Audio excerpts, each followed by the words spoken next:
الحمد للہ وکفیٰ علی عبادہ الذین اصطفیٰ اما بعد فاعوذ باللہ من الشیطان الرجیم بسم اللہ الرحمن الرحیم وَإِذْ قَالَ رَبُّكَ لِلْمَلَائِكَةِ إِنِّي جَاعِلٌ فِي الْأَرْضِ خَلِيفَةً صدق اللہ العظیم قال رسول اللہ صلی اللہ علیہ وسلم الدین النصیحہ او کما قال رسول اللہ صلی اللہ علیہ وسلم۔ محترم سامعین جمعہ، مسجد احمد صلی اللہ علیہ وسلم اولڈ مینور بیدر، آج ہم جمعہ کے موقع پر 28 نومبر 2025 کو جمع ہیں اور پورے ملک میں جماعت اسلامی ہند کی جانب سے ایک تحریک چھیڑی گئی ہے، ایک مہم چلائی جا رہی ہے، وہ حقوق ہمسایہ مہم ہے، پڑوسیوں کے حقوق ہے۔ اسی چیز کو سامنے رکھ کر میں کچھ باتیں آپ کے سامنے رکھوں گا۔ محترم حضرات، سب سے پہلی بات یہ ہے کہ ہم مسلمان ہیں اور ہمیں اس بات کا اچھی طرح شعور ہونا چاہیے کہ ہم اللہ کی زمین پر اللہ کے خلیفہ اور نائب ہیں۔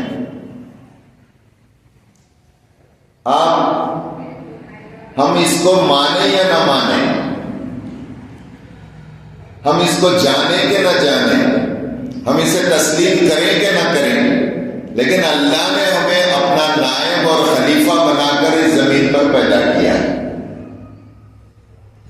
اور ضرور اس کے متعلق کل اللہ تعالیٰ پوچھے گا۔ اسی بات کو کلام پاک میں سورہ بقرہ آیت نمبر 30، پارہ نمبر الف لام، پارہ نمبر 1 اور سورت نمبر 2 میں آیت نمبر 30 کا ٹکڑا ہے، وَإِذْ قَالَ رَبُّكَ لِلْمَلَائِكَةِ۔ یاد کرو وہ موقع جب اللہ تعالیٰ نے ملائکہ سے کہا، فرشتوں سے کہا، اِنِّي جَاعِلٌ فِي الْأَرْضِ خَلِيفَةً، کہ میں انسان کو اپنا نائب بنا کر پیدا کر رہا ہوں۔ ہم قرآن کا مطالعہ کیے ہیں تو ہم کو اندازہ ہوگا کہ یہ آیت وہ پورے ڈسکشن کے پس منظر میں ہے جس میں اللہ تعالیٰ نے انسان کی تخلیق کا فیصلہ کیا، اور پھر فرشتوں سے اللہ تعالیٰ کا مکالمہ ہوا کہ اللہ، عبادت کے لیے ہم کافی ہیں، آپ کیوں پیدا کر رہے ہیں؟ تو اللہ تعالیٰ نے کہا کہ نہیں، میں عبادت کے لیے تو میرے فرشتے ہیں اور پورے نباتات، حیوانات، پوری جمادات، پوری دنیا میری تسبیح کر رہی ہے، پورا بحر و بھر میں سارے تسبیح کر رہے ہیں۔ اس کے ساتھ ساتھ میں خلیفہ بنانا چاہ رہا ہوں، اس لیے میں انسان کو پیدا کر رہا ہوں۔ اس کے بعد کہا گیا کہ اس کا اتنا بڑا مقام رکھ رہا ہوں کہ تم سب اس کو سجدہ کرو۔ فرشتوں نے سجدہ کیا، الا ابلیس ابا، سوائے ابلیس کے۔ بہرحال میں اس تفصیل میں گئے بغیر، وہ بڑا دلچسپ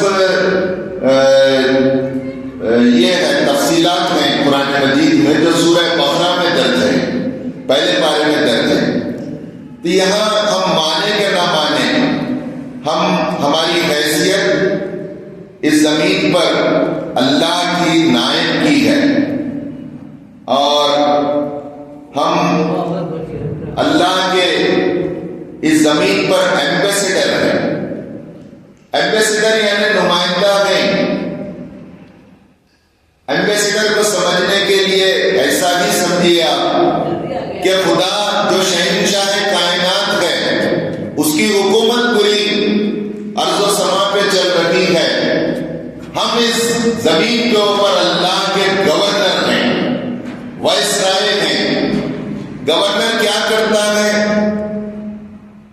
گورنر حکومت کا جو کانسٹیٹیوشن ہے اس کی بات کرتا ہے. تو ہم اللہ کی زمین پر گورنر ہیں تو اللہ کا کیا دستور ہے؟ اللہ کا دستور، اللہ کا کانسٹیٹیوشن، اللہ کی بات، اللہ کی کتاب ہے، کتاب اللہ ہے. اور اس کتاب اللہ کو ہمیں جاننا چاہیے. اور اس کتاب اللہ کو جن کے اوپر نازل ہوئی وہ تاجدار مدینہ احمد مجتبی محمد مصطفیٰ صلی اللہ علیہ وسلم صاحب قرآن ہیں، جنہوں نے اس کو سمجھایا، جن کی سیرت، جن کی احادیث، جن کا اسوہ حسنہ پورا قرآن کی ترجمانی کرتا ہے. حضرت عائشہ رضی اللہ تعالیٰ عنہ سے پوچھا گیا کہ رسول اللہ صلی اللہ علیہ وسلم کا کردار اور اخلاق کیسے تھے؟ تو آپ نے کہا کان خلقہ القرآن، وہ تو قرآن کا عین مجسم ہے. یہاں اب میں اس بات سے کنیکٹ کرتا ہوں کہ جب ہم اللہ کے ایمبیسڈر ہیں، اللہ کے دین کے ہم نمائندے ہیں، تو ہمیں اس زمین پر اللہ کے دین کی نمائندگی اور اللہ کے نائب کا رول پلے کرنا چاہیے. ہم اسلام کے سفیر ہیں. کس لحاظ سے ہیں؟ اس کا مطلب کیا ہے؟ بنیادی طور پر اللہ کے خلیفہ ہونے کا مطلب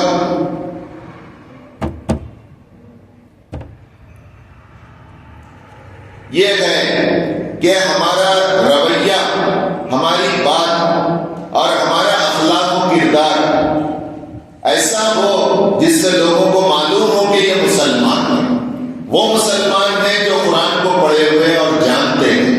وہ مسلمان ہیں جو محمد صلی اللہ علیہ وسلم کو اپنا ہادی اور رہبر اور اللہ کا رسول مانتے ہیں.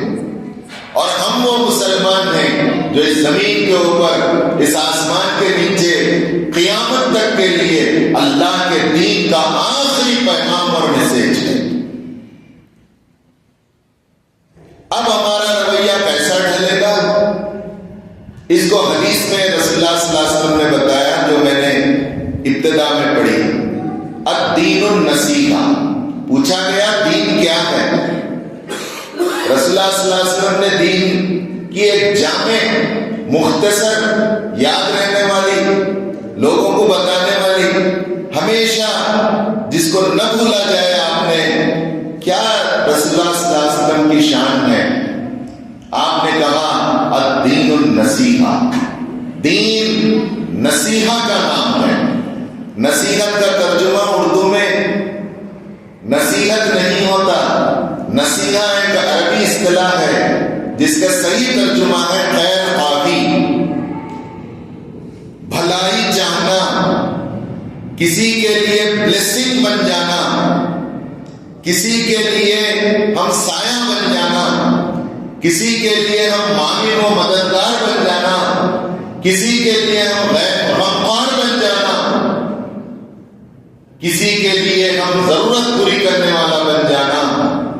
اس حد تک اپنے کیریکٹر کو اٹھانا کہ سامنے والے کو یہ بتا دیں کہ میرے وجود سے تم کو صرف خیر کی امید رکھنا چاہیے، میں تم کو شر پہنچانے والا نہیں ہوں. اب اس کے بہت سے ذرائع ہیں. یہ نصیحت، یہ خیر خواہی ہمارے قول سے ہو، ہمارے عمل سے ہو، ہمارے رویوں سے ہو، ہمارے پورے ڈھلنے والے اخلاق، کردار اور کیریکٹر سے ہو. اور یہ کہاں کہاں ہو؟ صرف مسجد ہی میں نہیں، صرف گھر ہی میں نہیں، بلکہ یہ پورے محلے میں ہو، پوری بستی میں ہو، پوری لوکیلٹی میں ہو. اسٹوڈنٹس ہیں تو پورے کالجز میں ہو، ہم قریب کے رشتہ داروں میں ہوں، دور کے رشتہ داروں میں ہوں، پڑوسیوں میں ہوں.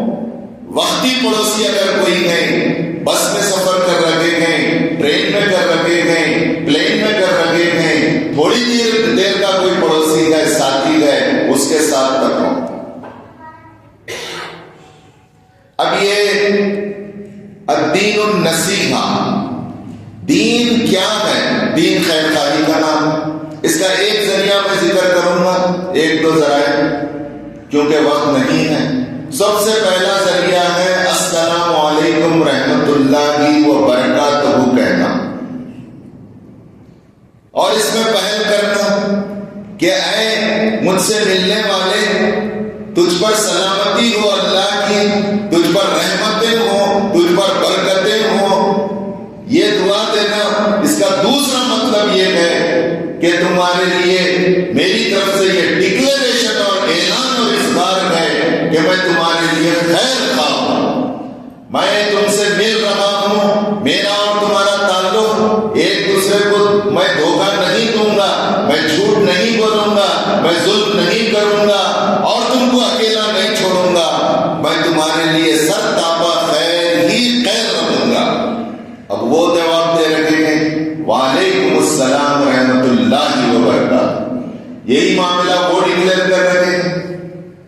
اب آپ بولیں گے برادران وطن کے ساتھ کیا ہو؟ برادران وطن کے ساتھ بھی تھوڑا سا الفاظ بدل کر آپ بالکل کہہ سکتے ہیں.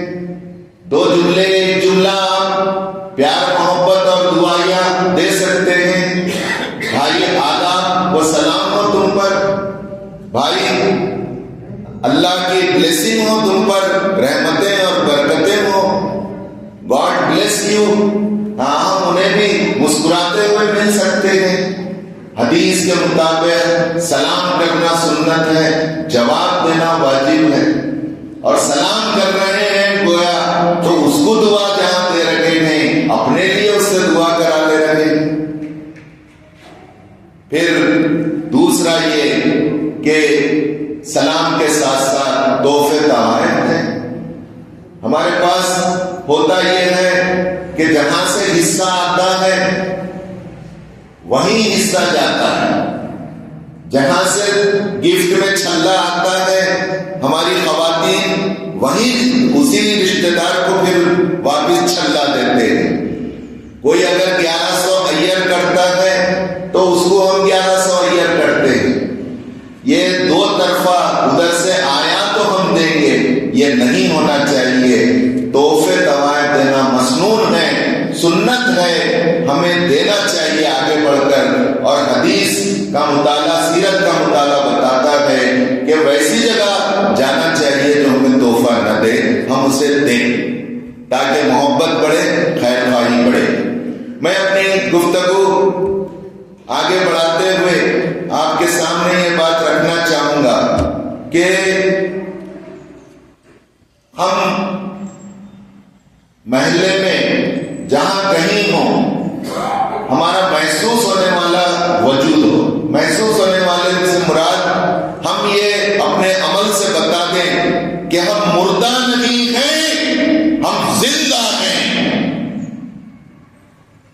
میں تمہارے ہر خوشی میں آ جاؤں گا، چاہے رسم ہو، شادی ہو، چاہے کچھ بھی دعوت ہو، پڑوس میں اس دن چھٹی لے لوں گا، آپ کی کام میں ہاتھ بٹاؤں گا.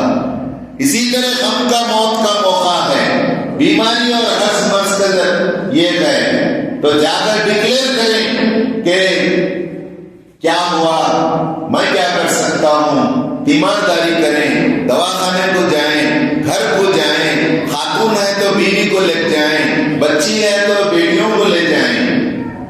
اس لیول تک ہمیں کرنا ہے. پورے احادیث کا نچوڑ یہ ہے کہ جب تک ہم یہ سرٹیفکیٹ نہیں لیں گے اللہ تعالیٰ ہمیں جہنم سے خلاصی کا سرٹیفکیٹ دینے والا نہیں ہے.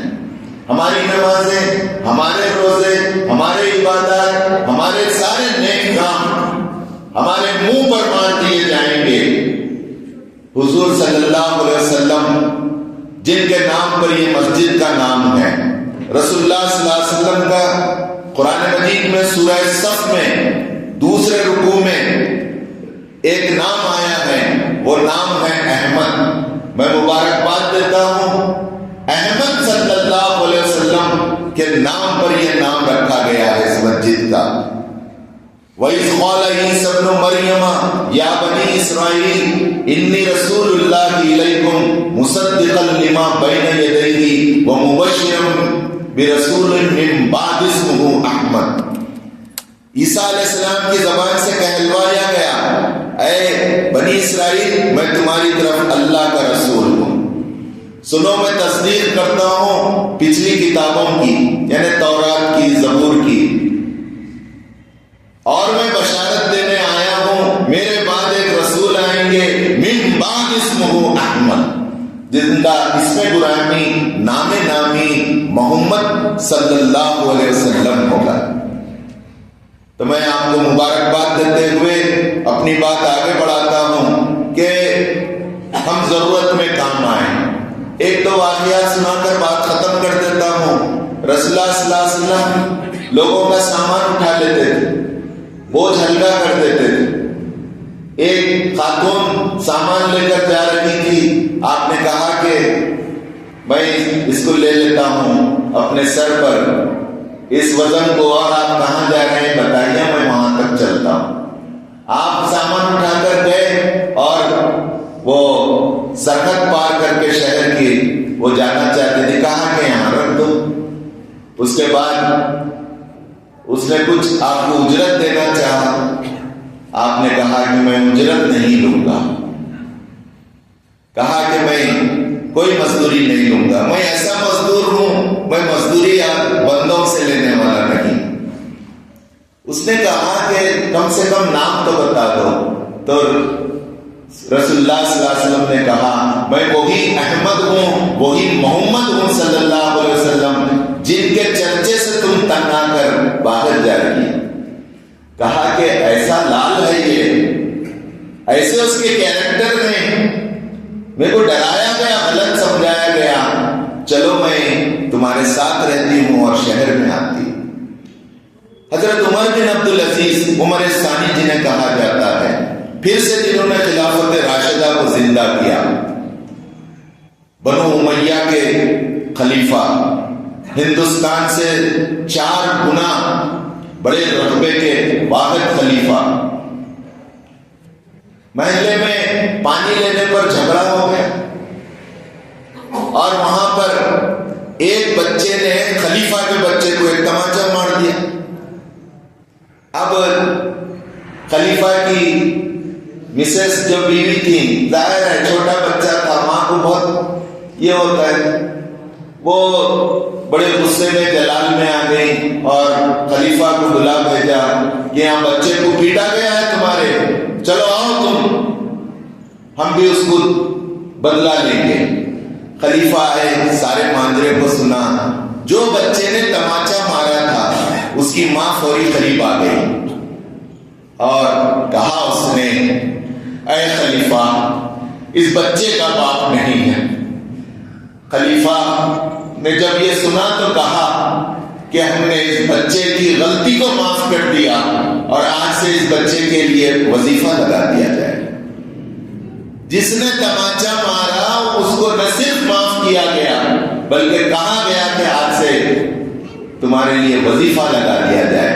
وقت ہو رہا ہے، ہمسایہ مہم، حقوق پڑوسی مہم پورے ملک میں چلائی جا رہی ہے۔ اس مہم کو محلہ محلہ، مسجد مسجد، کالج، ہم جہاں رہتے ہیں وہاں اس کو، ان باتوں کو ہمیں عام کرنا ہے۔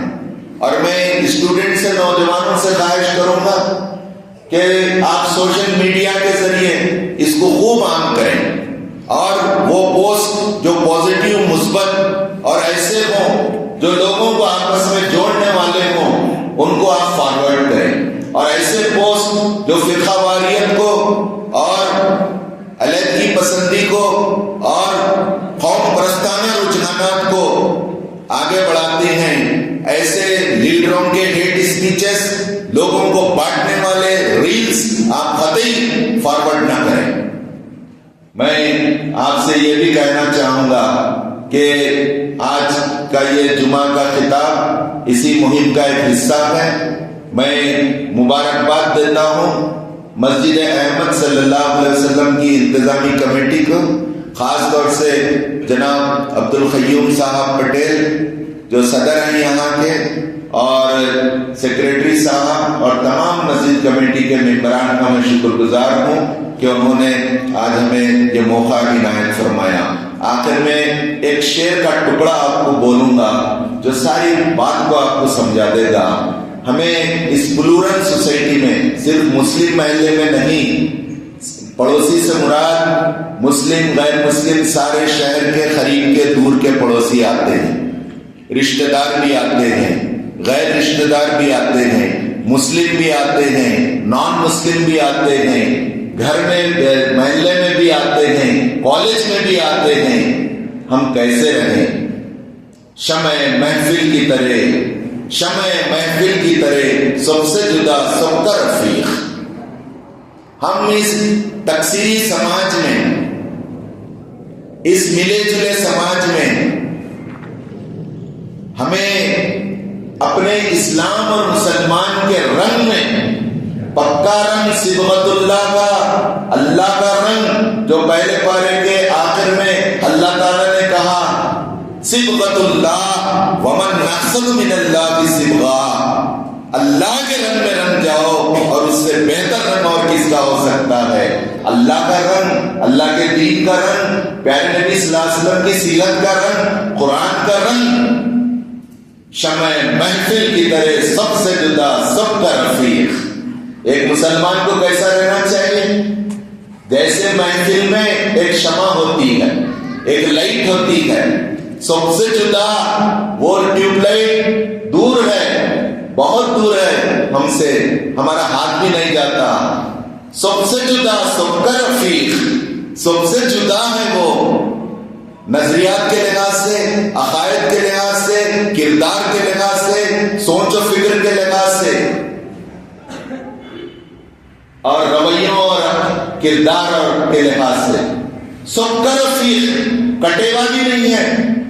خالی گھر میں بیٹھ رہا ہے، گھر سے مسجد کو آ رہا ہے، مسجد سے گھر کو جا رہا ہے، آفس سے مسجد کو آ رہا ہے، مسجد سے آفس کو جا رہا ہے، کالج سے مسجد کو آ رہا ہے، پھر مسجد سے کالج جا رہا ہے، کالج سے گھر کو جا رہا ہے۔ نہیں، شمع محفل کی طرح سب سے جدا سب کا رفیق، جدا ہے یہ، اس کا کردار ہی الگ ہے، اس کی سوچ و فکر بھی اسلامی ہے۔ چاہے یہ پلورل سوسائٹی میں رہتا ہے، ایک ایسے سماج میں رہتا ہے جہاں پر کئی مذاہب کے لوگ بستے ہیں، ان سب کے بیچ میں رہتا ہے، سب سے جدا لائٹ کی طرح سب کا رفیق، لیکن کٹیوا نہیں ہے، سب کے ساتھ رہتا ہے۔ بھائیوں، ہم ڈرے نہیں، گھبرائے نہیں، ہم مایوس نہ ہوں، انشاءاللہ حالات بدل سکتے ہیں اگر ہم ایک مسلمان پڑوسی کے حقوق ہر لیول پر، ہر سطح پر ہم وہ رول پلے کرتے چلے جائیں۔ تو آج یہ میسج جو قرآن کا، حدیث کا، سیرت کا میں نے آپ کے سامنے رکھا، آپ بتائیے کس کے پاس ہے یہ پیغام؟ کون سے لیڈر کے پاس اس کا سلوشن ہے؟ ہم کل سی ایم سی کے چیئرمین سے ملے، ہم ڈی سی صاحبہ سے ملے، ہم کل کمشنر سے ملنے والے ہیں، ایس پی صاحب اور پوری پولیس سے ملنے والے ہیں۔ صفائی کے مسائل، پارکنگ کے مسائل، ٹریفک کے مسائل، ٹرین کے مسائل، کیا یہ مسائل ہر جگہ کے نہیں ہیں؟ ہمارے میں سب لوکیلٹی کے ہیں۔ اس کا حل کیا ہے؟ کیا کورٹ کچہری ہے؟ پڑوسی کی عزت تار تار کرنا ہے؟ کیا صرف کمپلینٹ دینا ہے؟ ہم نہیں چاہتے، ہم چاہتے ہیں کہ سماج کے اندر صبر کیا ہوتا ہے بتائیں ہم، خیر خواہی کیا ہوتی ہے اسے بتائیں ہم، اپنے رویوں سے بتائیں کہ قوت برداشت کیا ہوتی ہے، ہم اپنے اخلاق اور کردار سے ہم ڈھال بن کر کھڑے ہو جائیں کہ یہ میرا پڑوسی ہے، اس کی جان کی، اس کی عزت کی، اس کی آبرو کی، اس کے بال بچوں کی، اس کی حفاظت ہم کریں گے انشاءاللہ۔ وآخر دعوانا ان الحمد للہ رب العالمین۔